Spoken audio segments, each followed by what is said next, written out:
नमस्कार, मैं हूं आपके साथ स्नेहित। आयोन भारत देख रहे हैं आप। पवन कल्याण एक ऐसा नाम जो दक्षिण भारतीय सिनेमा के मंच पर केवल एक अभिनेता नहीं बल्कि एक विचारधारा के रूप में स्थापित हो चुका है। उनके निशाने पर इस बार बॉलीवुड है। उन्होंने कई कलाकारों की तारीफ की तो कईयों को सांस्कृतिक सोच पर सवाल भी खड़े कर दिए।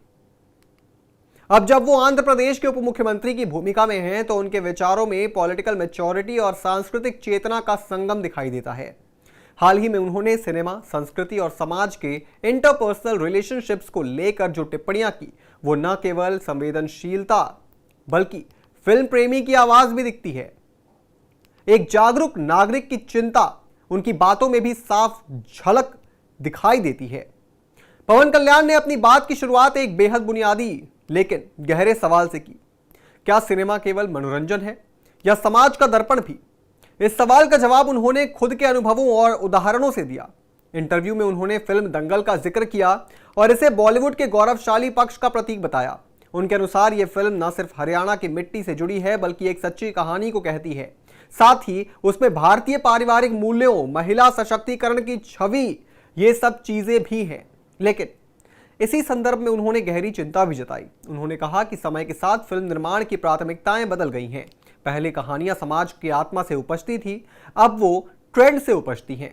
पवन कल्याण के शब्दों में कहीं कोई आक्रोश नहीं था, लेकिन उनकी आवाज में एक दर्द जरूर झलक रहा था, उस संस्कृति के खोए जाने का जो कभी भारतीय सिनेमा की आत्मा मानी जाती थी।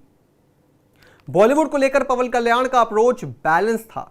उन्होंने इस इंडस्ट्री की उपलब्धियों को स्वीकारते हुए कहा कि ये भी कई बार ऐसी फिल्में बनती हैं जो दर्शकों की आत्मा को छू जाती हैं, लेकिन उनका मानना यह है कि धीरे धीरे वो जुड़ाव कम हो गया है जो कभी दर्शकों और कहानियों के बीच मौजूद हुआ करता था। इसके उलट उन्होंने दक्षिण भारतीय सिनेमा की दिशा की सराहना की। उन्होंने कहा कि हमारे यहाँ डायरेक्टर्स कभी अपनी जड़ों से नहीं कटे हुए हैं। उन्होंने ये भी कहा कि हमें आशा है और हमें याद रहा है कि सिनेमा सिर्फ पर्दे पर दिखने वाली एक कहानी नहीं बल्कि समाज का प्रतिबिंब है। ग्रामीण भारत, पारिवारिक मूल्य, लोकगीत, लोक कथाएं, हमने इन्हें ड्रामेटाइज करने में कोई कसर नहीं छोड़ी बल्कि इंटीमेसी और प्रायोगिक तरीके से इसको प्रस्तुत किया। पवन कल्याण की बातों में गौरव का नहीं बल्कि जिम्मेदारी का भाव था। उन्होंने किसी को नीचा दिखाने के बजाय ये बताया कि कैसे साउथ सिनेमा ने अपनी जड़ों को पकड़कर ही आसमान छुआ है। पवन कल्याण अब एक संवैधानिक पद पर हैं, लेकिन उनके अंदर का कलाकार अभी भी जीवित है। उन्होंने इंटरव्यू में स्वीकार किया कि उप मुख्यमंत्री बनने से पहले वो कुछ फिल्मों के लिए कमिटेड हो चुके थे और अब सरकारी जिम्मेदारियों के साथ साथ उन प्रोजेक्ट्स को भी पूरा करने का प्रयास कर रही हैं।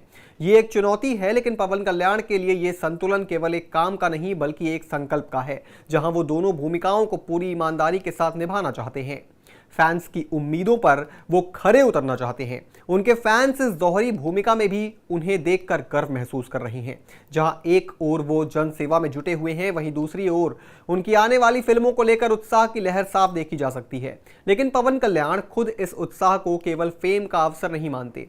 उनके लिए ये कलाकार का धर्म है, वो धर्म जो समाज से जुड़ाव बनाए रखने और उनकी सच्चाइयों को सिनेमा के माध्यम से व्यक्त करने में है। पवन कल्याण की ये सोच बताती है कि जब कला और विचार साथ चले तो बदलाव सिर्फ पर्दे पर नहीं जमीन पर भी नजर आता है। इस पूरी खबर पर आप क्या सोचते हैं दोस्तों? हमें कमेंट करके जरूर बताएं और भी तमाम बड़ी खबरों से जुड़े रहने के लिए आप देखते रहें आयोन भारत।